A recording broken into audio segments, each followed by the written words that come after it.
Welcome back to the channel, guys. We're out here with our new solar panel. Finally got that sucker out of the box. So we're gonna go check out what we're doing today. So looking on into the greenhouse, we have this tank here, and we've done a lot of experiments over the years with this tank right here. And a lot of them had to do with heating and solar heating. But for the whole summer, we have had our fish in here. We've had a huge accumulation of nitrogen-rich material and sediment on the bottom of this tank. So as we're transitioning from summer to winter, we are cleaning out all of our beds, and we're doing a whole lot of videos from every little part of the greenhouse, and this little corner right here is very important. So we're going to get all of this water taken out, and we are going to double down and use it for a fertilizer in the entire greenhouse. There is a ton of good nutrients. We really don't like to waste things on the homestead, so in order to get all of this out, we are going to have to pump it somehow or manually take it scoop by scoop. So this is going to be a great amendment for all of our beds in the long run here. Fish waste on average contains approximately 2.5%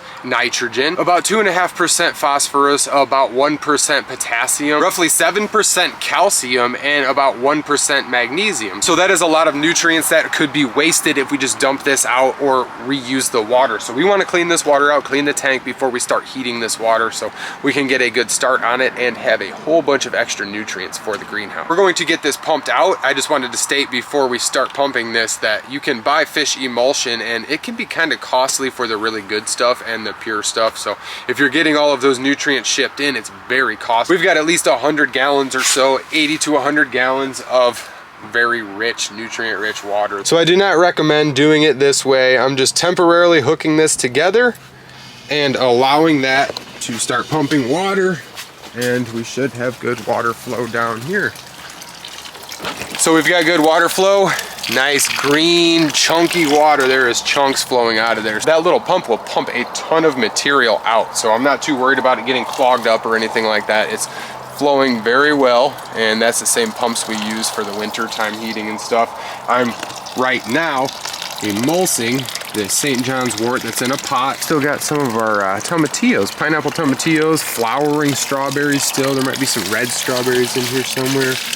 Some that are starting to turn red and some brand new ones. It's very cool to be able to feed all of these beds for basically free. We're just going to run all of this fish water up in all of this and just let it soak in here, because this greenhouse gets very, very dry. It is super dry in the summertime. You don't have that precipitation inside the greenhouse, so you have to bring all of the water in. We're just watering all of these beds down because we're going to plant here. We're going to water the other side here. I'm going to show that. We've got a lot of plants in here still. So let's turn this camera around.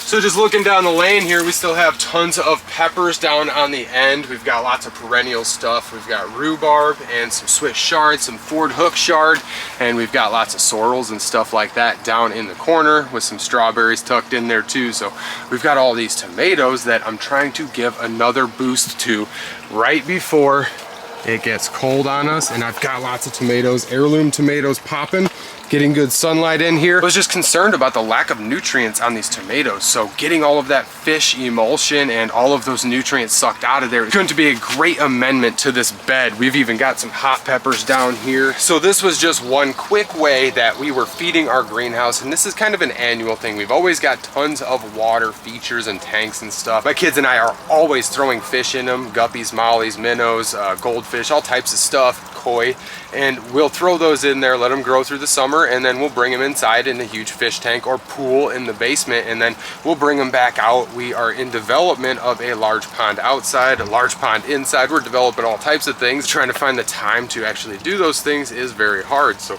trying to get all of this situated is on my list here. So we're getting our tank drained down there, and it's flowing maybe a gallon or two per minute, I would say, probably about 2 gallons a minute or something. So there is definitely a hindered flow from all the junk in the bottom, but if I go shake it around, it just sucks all that slime right out and just shoots it right out, and I just leave it. So all of this is just going to emulse and run into all of these tomatoes and sit, and hopefully I can get a good boost on the tomatoes, like I was saying, because we do have a few red ones in here. Down in there, I'm just really looking to perk up and kind of boost all of these heirlooms that are growing. This bad boy's hanging on my cave lights here, so we've got lots and lots of fruit still coming in the greenhouse, and it's mid-October here. So the tank is dropping here. The levels are going down slowly. There's a lot of water in here. This is like a 130-gallon tank or something like that, so there's a lot of water to drain out, and you can kind of hear it sputtering, and